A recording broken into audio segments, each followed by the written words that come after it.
maka hasilnya kita cukup kurangkan 500 dikurang 499, yaitu 1. Lalu dikali dengan 500, artinya 500 dikali 1 sama dengan 500. Mudah bukan teman-teman?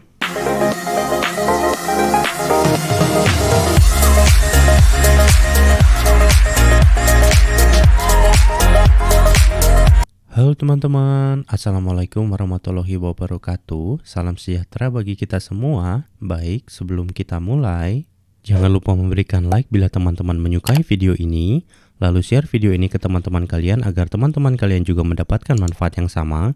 Dan jangan lupa untuk meninggalkan komentar berupa pertanyaan, masukan, atau yang lainnya.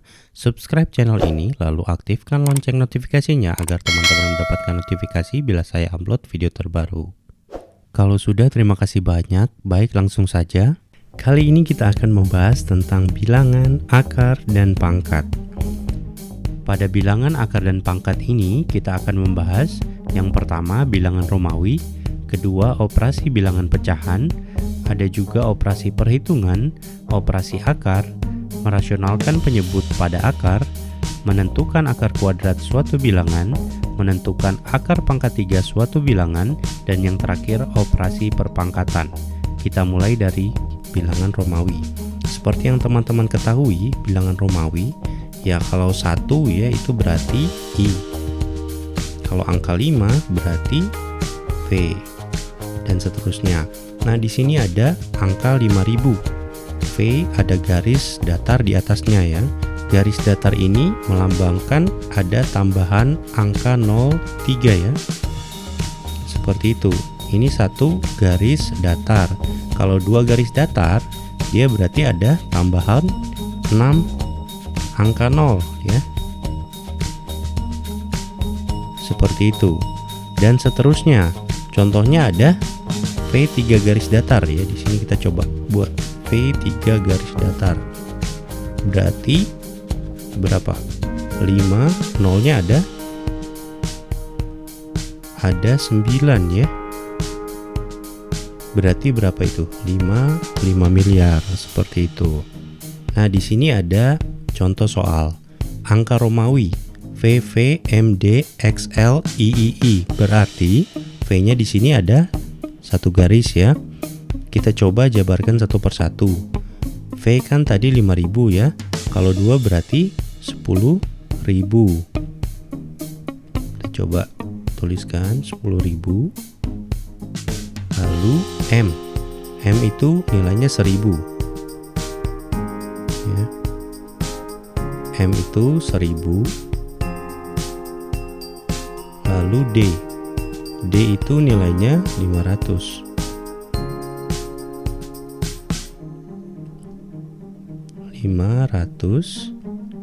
Lalu ada XL. Nah, di sini X dengan L-nya, kalau X kan yang kita tahu X itu 10 ya. X berarti 10 dan L berarti 50.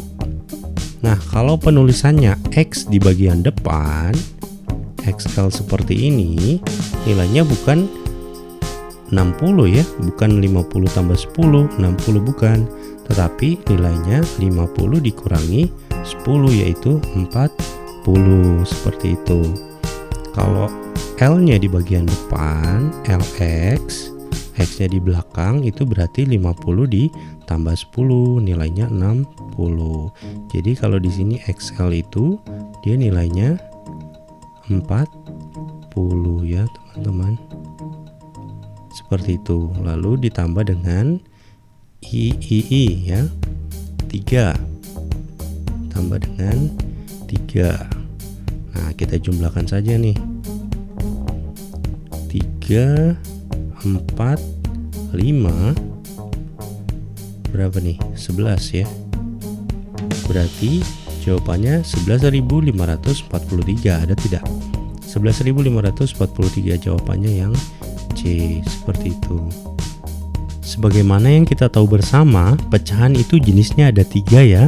Ada pecahan campuran, ada pecahan desimal, dan pecahan biasa.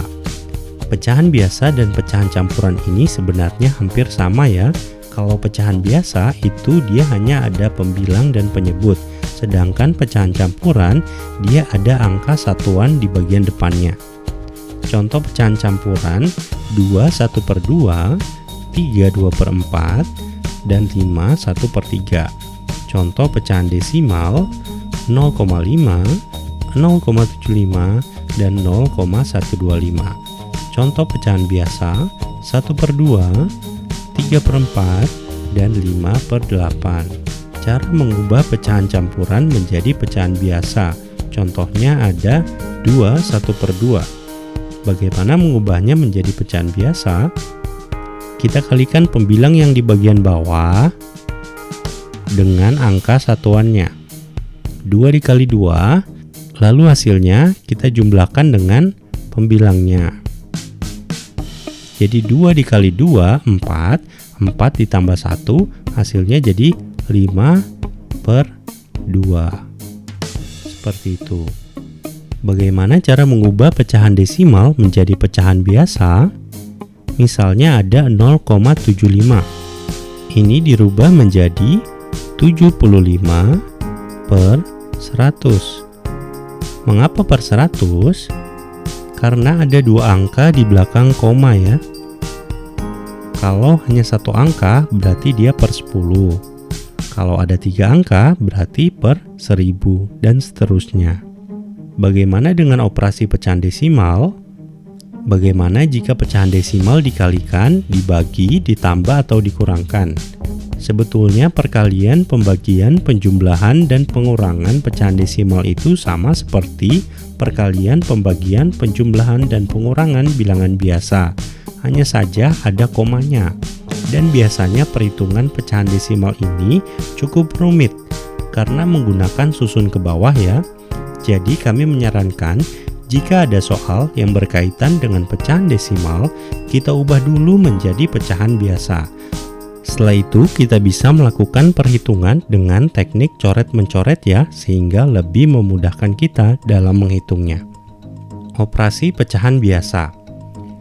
Kita akan menghitung penjumlahan, pengurangan, perkalian, dan pembagian pecahan biasa.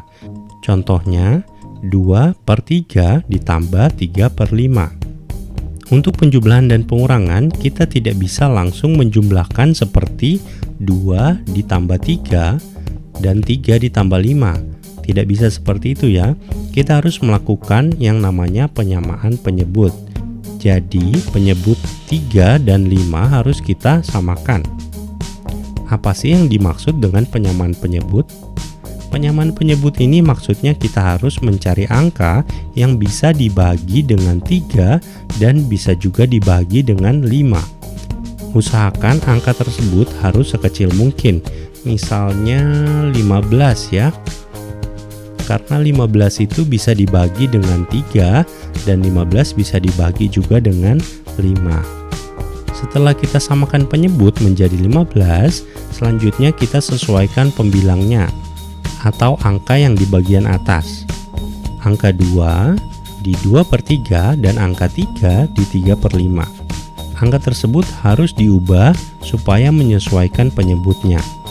Cara menyesuaikannya adalah 15 dibagi dengan 3, 5 dikali dengan 2, 10. Tambah 15 dibagi dengan 5, 3 dikali dengan 3, 9. Lalu setelah ini kita jumlahkan saja. 10 ditambah 9, 19. Dan penyebutnya 15. Seperti itu. Untuk pengurangan juga sama. Kita harus samakan penyebutnya terlebih dahulu lalu kita kurangkan. Langsung saja. Karena penyebutnya tetap sama 3 dengan 5, maka kita tetap menggunakan angka 15. Karena 15 bisa dibagi dengan 3 dan 15 bisa dibagi dengan 5. Langsung saja 15 dibagi dengan 3, 5 dikali dengan 2, 10.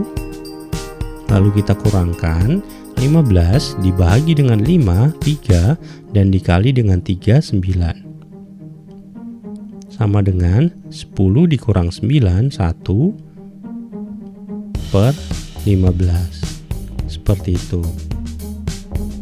Untuk perkalian ini lebih mudah, kita hanya perlu mengalihkan pembilang dikali pembilang dan penyebut dikali penyebut, seperti itu. Langsung saja kita kalikan 2 dikali 3 6 per 3 dikali 5 15, seperti itu. Untuk pembagian, bagian belakang atau pecahan di bagian belakang itu harus kita rubah. Jadi 2 per 4 dibagi 2 per 3 sama dengan 2 per 4 dikali dengan kita rubah pembilang menjadi penyebut, penyebut menjadi pembilang, menjadi 3 per 2. Lalu setelah itu kita kalikan 2 dikali 3 6,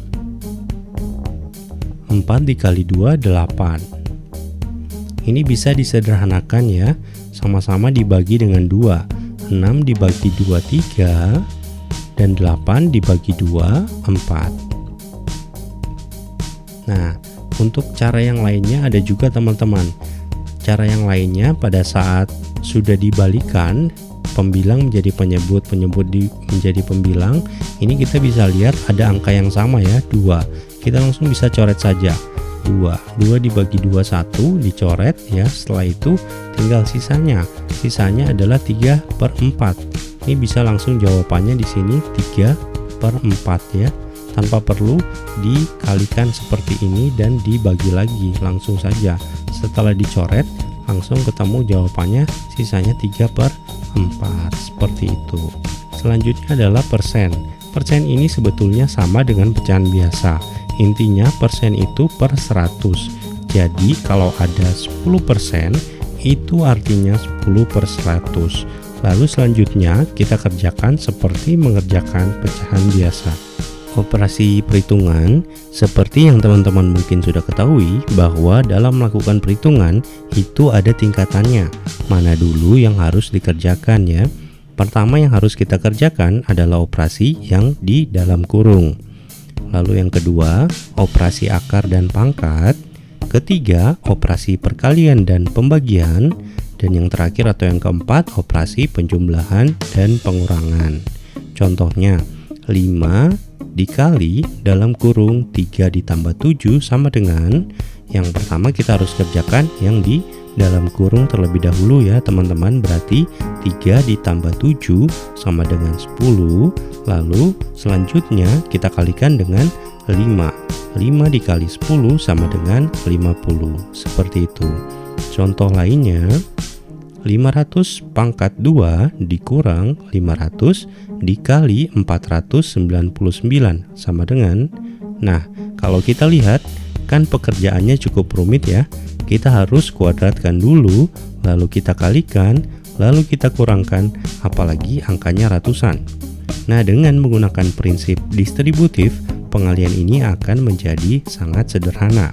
Pertama, kita lihat bahwa 500 kuadrat itu kan sama dengan 500 kali 500. Jadi 500 kuadrat dikurang 500 dikali 499 bisa kita ubah menjadi 500 dikali 500 dikurang 500 dikali 499. Perhatikan bahwa dari dua perkalian ini dia sama-sama memiliki angka 500. Artinya, kita bisa terapkan prinsip distributif di sini. Kita cukup tulis sekali saja 500-nya di bagian depan, lalu dikali dalam kurung sisa dari perkaliannya. Artinya yang 500 dikurang 499.